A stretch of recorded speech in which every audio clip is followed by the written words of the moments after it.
तेरा पैर मेरे पैर के ऊपर कैसे आया। उनने पैर का बंटवारा कर लिया था, दोनों शिष्यों ने पैर का बंटवारा कर लिया था। अब इतने में गुरुजी को उस पैर में दर्द हुआ तो उन्होंने वो पैर यहां किया, दूसरा पैर उसके ऊपर आ गया उसको कुछ राहत देने के लिए। तो दूसरे शिष्य ने एक डंडा उठाया, उस पैर पे मारा, बोले तेरा पैर मेरे पैर के ऊपर कैसे आया। अब बताओ, इसको आप सेवा कहोगे क्या? इसको आप वैयावृत्ति कहोगे क्या? है ये सेवा नहीं है, ये वैयावृत्ति नहीं है, ये तो और उल्टा कष्ट और दे दिया, हिंसा और कर दी। तो ऐसा काम नहीं करना जिससे किसी को कष्ट हो जाए, जिससे किसी को पीड़ा हो जाए। पैर नहीं दुख रहे हैं और आपका नियम है कि वैयावृत्ति का नाम ले पकड़ के जोर जोर से, नहीं दुख रहे होंगे तो दुख जाएंगे, और दुख रहे होंगे तो शायद आप पूछो भी ना। तो बंधुओं, जीवन में जो कुछ मिलेगा सेवा से मिलेगा, देवशास गुरु की भक्ति से मिलेगा, और सेवा करने से अभिमान भी कम होता है। जब अभिमान कम होता है तभी सेवा की भावना होती है, और जब सेवा करते हैं तभी अभिमान कम होता है। अभिमान कम होते ही 50 तरह के पाप अपने आप कम हो जाते हैं, और अभिमान के आते ही 50 तरह के पाप अपने आप पैदा हो जाते हैं। यह अभिमान बहुत पाप कराता है, इसलिए अभिमान कम करना है तो सेवा करना शुरू कर दो। आज का नियम है किसी एक जनों की सेवा जरूर करनी है। करोगे कि नहीं? अरे बोलो ना, किसकी करोगे? घर में ही कर लेना किसी की। पत्नी जो है पति के पांव दबा देगी, और पति मैं ये तो नहीं कह सकती हूँ, लेकिन हाँ, उनके घर में पिताजी हो तो पिताजी के दबा लेना, और यदि घर में यदि और कोई हो तो उनके दवा लेना, नहीं हो तो पड़ोस में चले जाना, मगर सेवा जरूर कर लेना। आज का नियम है एक जनों की सेवा करना है। पत्नियों के चेहरे उतर गए, आज पतिदेव के पैर दबाने पड़ेंगे। अरे नहीं नहीं, खुश हो जाएंगे तो चाहे डायमंड का सेट मांग लो इनसे, जो मांग लोगे वो मिल जाएगा, वो सेवा ये कर देते हैं। अच्छा भाई, ठीक है ठीक है। तो बंधुओं, देवों में प्रभु देवा का, घर में मेवा का, और करने में सेवा का बड़ा ही महत्व है। धर्म स्नेही बंधुओं, आर्त ध्यान में इष्ट वियोग, अनिष्ट संयोग, पीड़ा चिंतन और निदान बंध, निदान बंध नाम का एक आर्त ध्यान है। भक्ति करते हुए निदान करना, निदान करना, हे भगवान हम ऐसा कर रहे हैं तो ऐसा हो जाए, ऐसा कर रहे हैं तो ऐसा हो जाए। बात समझ गए? एक भक्त जो है गुल्लक में पैसे डालता है, भगवान ऐसा काम हो जाए, और नहीं होगा तो क्या निकाल लेगा? नहीं। निदान बंध में कहा है कि निदान नहीं करना चाहिए। हम अगले जन्म में स्वर्ग में जाएं, हम अगले जन्म में ऐसे बने। एक बार की बात है, कुछ व्यक्ति बैठे हुए थे, उनमें से एक बोला, हे भगवान अगले जन्म में तो मुझे इस समाज में पैदा नहीं, कोई दूसरे में पैदा करना। निदान नहीं, आपका काम है केवल बीज डालने का। क्या काम है? बीज डालने का।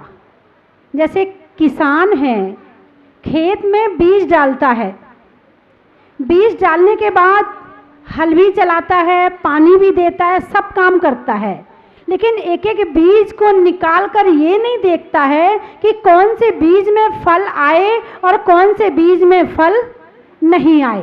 वो ये नहीं देखता। उसका काम था बीज डालने का। अब फल आना ये ऊपर वाले के हाथ में, फल मिलना अब उसके हाथ में नहीं है। हो सकता है बीज भी आ जाए, अच्छी फसल भी हो जाए, हो सकता है ज़्यादा बारिश हो जाए, हो सकता है ओले पड़ जाएं, हो सकता है तूफान आ जाए, कुछ भी हो सकता है। यानी कि फल मिलना हमारे हाथ में नहीं है, भाग्य है। यदि भाग्य का होगा तो दौड़ के आएगा, यदि भाग्य का होगा तो दौड़ के आएगा, और भाग्य का नहीं होगा तो भाग जाएगा। भाग्य का नहीं होगा तो भाग जाएगा। तो अक्सर लोग इच्छाएं करते हैं और ये इच्छाएं ही दुख का कारण बन जाती हैं। और इच्छाएं इतनी हैं, गिनती की इच्छाएं हो तो पूरी हो जाएं, असीमित हैं, जिसकी कोई सीमा नहीं है। हे भगवान बारिश ना हो, बारिश हो जाएगी तो हमारा काम कैसा होगा। हे भगवान खूब बारिश हो ताकि हमारी फसल अच्छी हो जाए। अरे बारिश तुम्हारे हाथ में है क्या? लेकिन हम सोचे जाते हैं हर चीज में इच्छाएं पे। हे भगवान इतनी गर्मी पड़ रही है कि अच्छी बारिश हो जाए। अब बारिश हो गई, हे भगवान इतना पसीना आ रहा है, जरा तो धूप निकल जाए। अब धूप निकल गई, हे भगवान। भगवान को बस पूरे दिन भर काम बताते हैं, सारे दिन काम बताते हैं, सुबह से शाम तक काम बताते हैं। हे भगवान मेरे बच्चे की नौकरी लग जाए, हे भगवान मेरी कमर ठीक हो जाए। बेचारा भगवान कितने काम करेगा तुम्हारे, तुम कितने काम करवाओगे भगवान से, बताओ तो सही। भगवान कौन होता है? जो आपका काम करे वो भगवान होता है, या जिसका काम आप करें वो भगवान होता है? बताइए मुझे। जो आपकी बात माने वो भगवान होता है, या जिसकी बात आप माने वो भगवान होता है? बताइए सच क्या है? और दिन भर आप करते क्या हैं? सारे दिन करते क्या? सच बताना। सारे दिन भगवान को अपनी उंगलियों पे, भगवान यदि वास्तव में काम करने वाला होता तो तुम तो परेशान करके रख देते। ये तो कर्म है, जो हमारे कर्म के अनुसार हमें फल मिलता है, तो ये भगवान को तो सारी दुनिया परेशान कर देती। ये तो बड़ी अच्छी बात है कि भगवान आराधना की चीज है, भगवान हमारे उपासना में कारण बनते हैं, और उस आराधना से, उपासना से, भक्ति से जो पुण्य इकट्ठा होता है उससे हमारे काम हो जाते हैं। बात समझ में आई कि नहीं आई? काम किसने किया? भगवान ने किया कि आपने किया? काम आपको ही करना है, आपसे ही होना है, आपके द्वारा ही होना है। भगवान निमित्त हैं। आप भगवान के समक्ष जाएं, और समक्ष जाकर जब भक्ति करते हैं, और भक्ति करते उससे इतना पुण्य इकट्ठा होता है कि जो नहीं भी होना होता है वो भी हो जाता है। रावण ने भगवान शांतिनाथ के जिनालय पर कैलाश पर्वत पे एक बार इतनी भक्ति करी, और वो भक्ति में वीणा बजा रहा था। वीणा बजाते बजाते वीणा का तार टूट गया। भक्ति में विघ्न नहीं आना चाहिए। रावण ने अपनी नस निकाली और वीणा में लगा दी और भक्ति करनी शुरू कर दी। भक्ति में बाधा नहीं आने दी। उसकी भक्ति से प्रसन्न होकर के दो देवता धरती पर आए और उन्होंने दो विद्याएं रावण को दी। जब आप भक्ति करते हैं तो वहां जो देवतागण उपस्थित होते हैं आपकी भक्ति से प्रसन्न होते हैं, आपका काम हो जाता है। बात समझ में आ गई? देवता भक्ति में सहायक बनते हैं, देवता हमारे काम में सहायक बनते हैं, हमारी मनोकामनाएं पूर्ण करते हैं, और निमित्त हमारे 3 लोक के नाथ हैं, निमित्त हमारे 3 लोक के परमात्मा हैं। इनके द्वारा ही सारे काम होते हैं, क्योंकि निमित्त जो बनेगा नाम तो पहले उसका ही लिया जाएगा, और उनके जो देवता भक्त होते हैं वो भक्तों की सहायता करते हैं। तो आप भक्ति करें। कभी कभी भावना हो जाती है, क्योंकि जब जो परेशानी होती है तो दिमाग में आ ही जाती है, आ भी जाती है नहीं, आ ही जाती है। जब आ जाती है वो देवतागण सुन लेते हैं, और जब वो सुनते हैं हमारा पुण्य जागृत होता है, हमारा काम हो जाता है, और ऐसे अतिशय और ऐसे चमत्कार होते हैं। लेकिन आप जो हैं उसी के लिए ही पूजा करें। हो सकता है उससे काम हो भी जाए, और हो सकता है काम ना भी हो। एक जगह पर एक चारण गिरधारी मुनिराज ने आहार किया। उनको कई रिद्धियां प्राप्त थी। सेठ जी के घर आहार हुआ। आहार जब हो रहा था देवतागण प्रसन्न हो गए। मुनिराज की भक्ति से सेठ जी की भक्ति से मुनिराज के लिए उन्होंने सेठ जी के आंगन में रत्नों की वर्षा कर दी।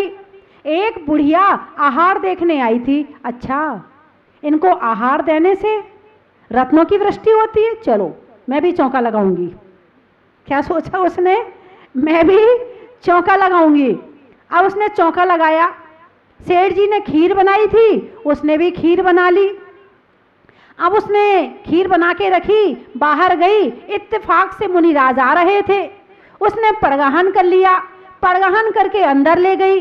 अंदर ले जाके जो विधि थी उसके अनुसार आहार करवाने के लिए अंजलि छुड़वाई और सबसे पहले खीर दी, और खीर दी चम्मच से। खीर भयंकर गर्म थी, उबलती हुई थी खीर। अब उसने खीर तो रखी मुनिराज के हाथ में और ऊपर देख रही देवता आए कि नहीं आए। महाराज नीचे बैठ गए, बुढ़िया ऊपर देख रही है। बताओ देवता आएंगे? इसको भक्ति कहते हैं, इसका नाम भक्ति है। भक्ति करोगे तो कुछ होगा। देवताओं के चक्कर में मत रहो, आप तो भक्ति करो, देवता अपने आप प्रसन्न हो जाएंगे। देवताओं को प्रसन्न नहीं करना है, तुम भगवान की भक्ति करोगे, देवता अपने आप प्रसन्न हो जाएंगे। आप करके देखो तो सही भक्ति। नमस्कार में ताकत हो तो चमत्कार को होना पड़ता है। नमस्कार में ताकत हो तो चमत्कार को होना पड़ता है। और आप सोचो जहां चमत्कार है वहां नमस्कार, और यहां पर तो अतिशयकारी भगवान पहले ही से हैं, और आप भक्ति और कर लो, डबल काम हो जाएगा, सोने में सुहागा हो जाएगा। पहले से आपको पता है कि भगवान अतिशयकारी हैं, और भक्ति दुगनी कर लो, काम जो नहीं होना है वो भी हो जाएगा। कई लोग तो टीवी में देख के भगवान से बातचीत कर लेते हैं। आपको बातचीत करनी आती नहीं आती है? अभी हमारी बहन जी कह रही थी, बोले माता जी मैं आपसे टीवी में शाम के प्रवचन में रोज बातचीत करती हूँ। इंदौर वाली बहन जी बता रही थी, बोले मैं आपसे रोज बातचीत करती हूँ, आज साक्षात बात करूंगी आपसे। हमें बात करना आना चाहिए, हमारे भगवान भी बोलते हैं, लेकिन आपको भाषा समझ में आनी चाहिए। सारी भाषा बोलकर ही नहीं होती है, कुछ भाषा होती बॉडी लैंग्वेज। कभी आपको आप भोजन कर रहे हैं और आपको रोटी नहीं चाहिए और आपके मुंह में ग्रास है और आपकी श्रीमती जी आपसे पूछ रही कि भोजन रोटी चाहिए, आप क्या कहोगे? मुंह से नहीं बोलोगे, क्या करोगे? नहीं चाहिए, हाथ हिला दिया। जब कोई जाता है टाटा ही तो करते हो, ऐसे ही करते ना, अरे बोलो ना, हाँ हाथ हिलाते हो। हमारे यहाँ हाथ हिलाने की परंपरा नहीं है, हमारे यहाँ जय जिनेंद्र करने की परंपरा है। जय जिनेंद्र, उसे भगवान का नाम लेके भेज रहे हैं, भगवान का नाम सुना के भेज रहे हैं। आजकल के लोग कहते हैं टाटा, इसका मतलब क्या होता? रोटी नहीं चाहिए, मतलब अब नहीं चाहिए। इसका मतलब होता मन, हाँ सामने वाले से कह रहे अब की बार तो आ गया, अब मत आना। यही तो कहते हो। इसका मतलब क्या होता है? मना ही तो होता है ना, सामने वाले से मना कर रहे हैं मत आना, बस बहुत हो गया, एक बार में जी भर गया हमारा है। अरे जय जिनेंद्र करके भेजोगे तो इसका मतलब होता है भाई साहब आप आए, बहुत अच्छा लगा, अब और आना। लेकिन परंपरा इसकी चल रही है, छोड़ो इसकी परंपरा। हाय हेलो की परंपरा छोड़ो, हाय बोलते हैं, कोई आपस में मिले हाय। आजकल के बच्चे आपस में मिलते कहते हाय। हाय पता कहाँ बोलते थे? जब आदिनाथ भगवान थे उस समय कोई गलती करता था तो उस समय सजा केवल इतनी दी जाती थी, उसको कह दिया हाय।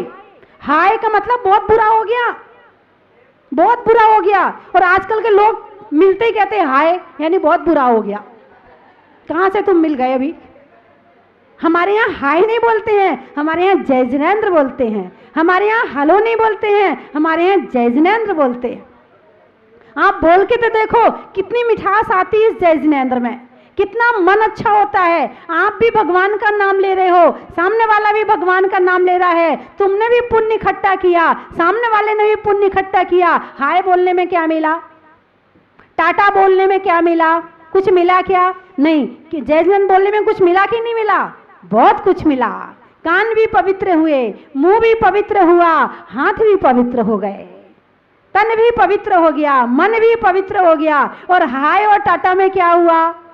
हाय हाय हो गई। कहते ना घर में बड़ी हाय हाय मची है, क्या कहते हैं, घर में बड़ी हाय हाय। हाय हाय मतलब बड़ा बुरा हाल मचा हुआ है, और सामने वाले से हाय कह दिया तो बुरा हो गया।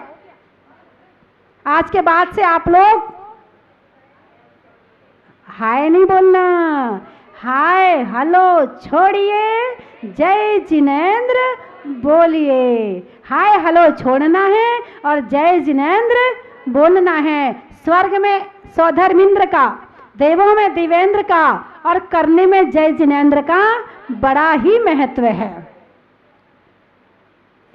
मन को मोड़ने का, कर्मों को तोड़ने का और हाय हेलो को छोड़ने का। तो बंधुओं, समय बहुत हो रहा है, और सुनाऊं? हाँ कुछ तो कह रहे, हाँ सुना दो। घड़ी एक ने भी नहीं देखी अभी तक, हाँ किसी ने नहीं देखी है। नहीं तो कुछ लोग होते कितना और बजा है माता जी कब बंद करेंगी, लेकिन आपके चेहरे से मुझे ऐसा नहीं लग रहा है। जब भोजन टेस्टी हो ना तो थोड़ा और चल जाता है।